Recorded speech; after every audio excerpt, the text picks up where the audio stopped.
Esta es una producción de Grupo Fórmula. Prioritario para el Congreso y la bancada morenista. Sin embargo, la pregunta es algo en el que chocan el dirigente nacional Mario Delgado y el senador Ricardo Monreal. Por su parte, Delgado insiste en que esta pregunta debe estar como quedó planteada y Ricardo Monreal le indicó que podría modificarse para evitar una judicialización. Al final, quien va a decidir la pregunta es el INE, ni siquiera la Corte, ¿eh? Es el INE, porque esta es una consulta popular, no es una consulta popular, es una revocación de mandato. Entonces es el INE el que decidirá cómo queda la pregunta, independientemente de cómo la mande. No puedo entender la necedad de Mario Delgado, de que sigue insistiendo que es una ratificación de mandato, cuando la reforma constitucional, la Constitución habla de revocación. Pero claro, lo que le acomode, ¿no? Maru Rojas, te escucho. Entrega-recepción de la mesa directiva. El último minuto de este 31 de agosto concluye la 64ª legislatura. Dejan de tener fuero, Joaquín, los 500 diputados federales que la conformaron. Esta legislatura que concluye también como la legislatura de mayor número de reformas históricamente impugnadas. Hoy Dulce María Sauri nos dice cuál fue su momento más difícil. Hace un año, 2 sesiones para que pudiera darse su elección como presidenta de la mesa directiva, y el más satisfactorio cuando logra el 4 de noviembre nuevas reglas para esta Cámara, seguir sesionando a pesar de la pandemia, el avance.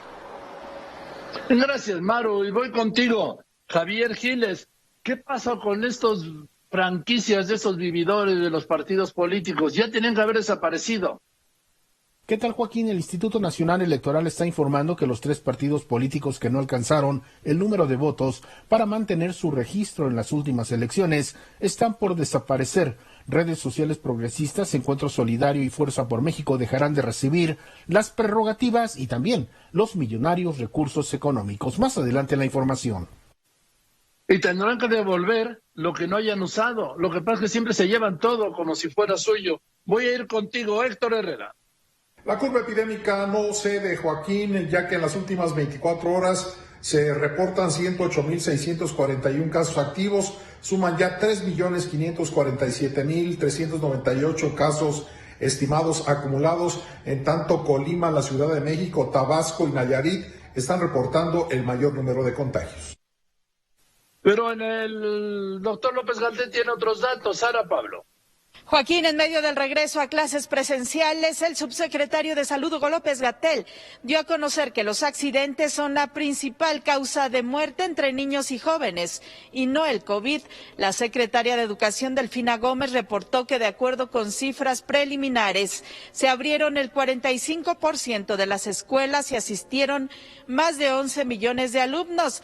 El presidente López Obrador dio a conocer que inició ya operaciones la empresa Gas Bienestar. Los detalles más adelante. Gracias. Le informo que el colectivo por la seguridad del metro denunció ante la Fiscalía Capitalina a la exdirectora del sistema de transporte colectivo, el Metro Florencia Serranía. La acusan de homicidio y daño al transporte. Voy contigo, Juan Antonio Jiménez. El tema del senador en la cárcel.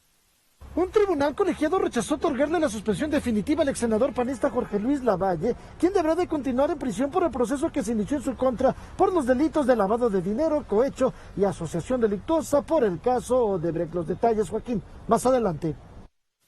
Gracias, Juan Antonio. También tienes lo de esta, ¿cómo se llama?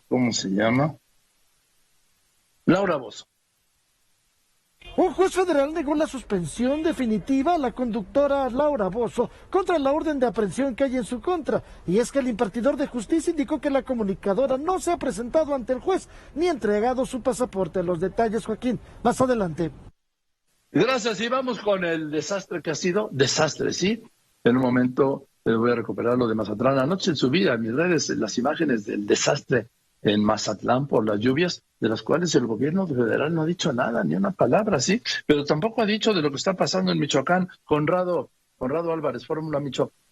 4 muertos y al menos 2 lesionados fue el saldo de un atentado a balazos registrado la madrugada del día de hoy en el bar y marisquería El Tenampa, ubicado en la colonia Toreo el Bajo, en la ciudad de Uruapan. Unos pistoleros irrumpieron en el lugar. Al tener en la mira a las víctimas, les dispararon en repetidas ocasiones para luego darse a la fuga. El reporte, Joaquín.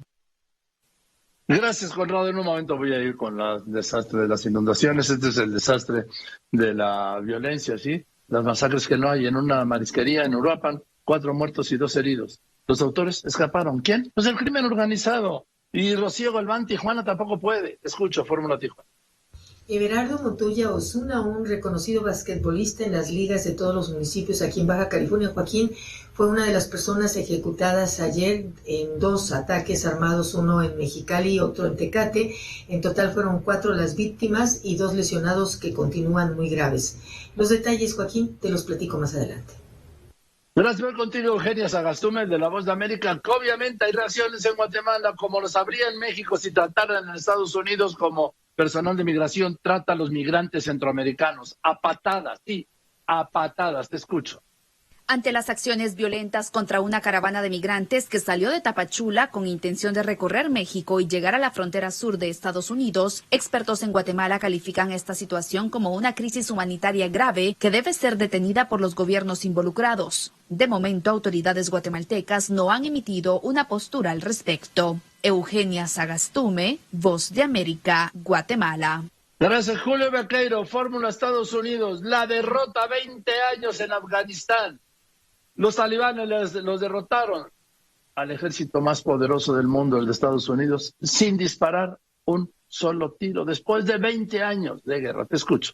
¿Qué tal, Joaquín? Estados Unidos termina ya oficialmente la guerra más larga de su historia, con el último soldado de las tropas estadounidenses partiendo de Afganistán ayer por la noche, el país formalmente en manos de los talibanes. Hoy el presidente Biden da un mensaje a la nación para hablar del término de esta evacuación acelerada, caótica, incluso criticada por muchos en Estados Unidos. En un momento, más detalles.